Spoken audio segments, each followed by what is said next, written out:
Ils ont imaginé un monde sans noirs, histoire très amusante et très révélatrice à propos d'un groupe de blancs qui en avait marre des noirs. Ceux blancs avaient décidé d'un commun accord de s'évader vers un monde meilleur. Ils étaient donc passés par un tunnel très sombre pour ressortir dans une sorte de zone nébuleuse au cœur d'une Amérique sans noirs, où toute trace de leur passage avait disparu. Au début, ces blancs poussèrent un soupir de soulagement. Enfin, se dirent-ils, fini les crimes, la drogue, la violence et le malaise social. Tous les noirs avaient disparu. Mais soudainement, ils furent confrontés à une toute autre réalité. La Nouvelle-Amérique n'était plus qu'une grande terre aride et stérile. Les bonnes récoltes étaient rares, car le pays s'était jusqu'alors nourri grâce au travail des esclaves noirs dans les champs. Il n'y avait pas de ville avec d'immenses gratte-ciel, car Alexander Mills, un noir, avait inventé l'ascenseur, et sans cette invention, il aurait été trop difficile de se rendre aux étages supérieurs. Il n'y avait pratiquement pas d'automobile, car c'était Richard Spikes, un noir, qui avait inventé la transmission automatique. Joseph Gamel, un autre noir, avait inventé le système de suralimentation pour les moteurs à combustion interne, et Garrett A. Morgan, les feux de circulation.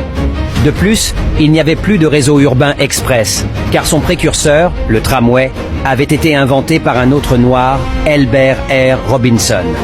Même s'il y avait des rues où les automobiles et autres rames ferroviaires express pouvaient circuler, elles étaient jonchées de papier et de déchets, car Charles Brooks, un noir, avait inventé la balayeuse motorisée. Il y avait très peu de magazines et de livres, car John Love avait inventé le taille-crayon, William Purvis, la plume à réservoir, et Lee Burridge, la machine à écrire, sans oublier Willa Lovett avec sa nouvelle presse à imprimer. Vous l'avez deviné? Ils étaient tous des Noirs. Même si les Américains avaient pu écrire des lettres, des articles et des livres, ils n'auraient pas pu les livrer par la poste, car William Barry avait inventé le tampon manuel et Philip Downing la boîte aux lettres. Le gazon était jaunâtre et sec, car Joseph Smith avait inventé l'arrosoir mécanique, et John Burr, la tondeuse à gazon. Lorsque les Blancs rentrèrent dans leur maison, ils constatèrent qu'elles étaient sombres, ce qui n'était pas surprenant puisque Lewis Latimer avait inventé la lampe électrique, Michael Harvey, la lanterne, et Grenville T. Woods, l'interrupteur régulateur automatique. Enfin, leur maison était toute sale car Thomas W. Stewart avait inventé la vadrouille et Lloyd P. Ray, le porte-poussière. Leurs enfants les accueillirent à la porte, pieds nus, débraillés et les cheveux en broussailles. À quoi fallait-il s'attendre?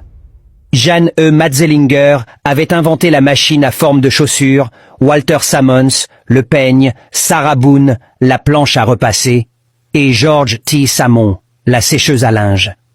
Les Blancs se résignèrent finalement à prendre une bouchée dans tout ce chambardement, mais pas de chance. La nourriture était devenue pourrie car c'était un autre noir, John Standard, qui avait inventé le réfrigérateur. N'est-ce pas étonnant? Que serait le monde moderne sans la contribution des Noirs?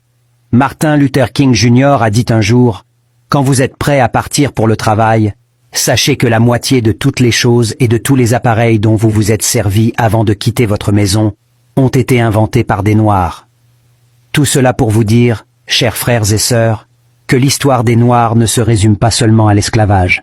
Quand nous pensons à Frederick Douglass, Martin Luther King Jr., Malcolm X, Marcus Garvey et Dubois. Diffusez ceci à tout le monde afin que tous sachent la vérité. C'est le minimum que nous puissions faire pour leur rendre hommage. Comme disait Bob Marley, « Time will tell ».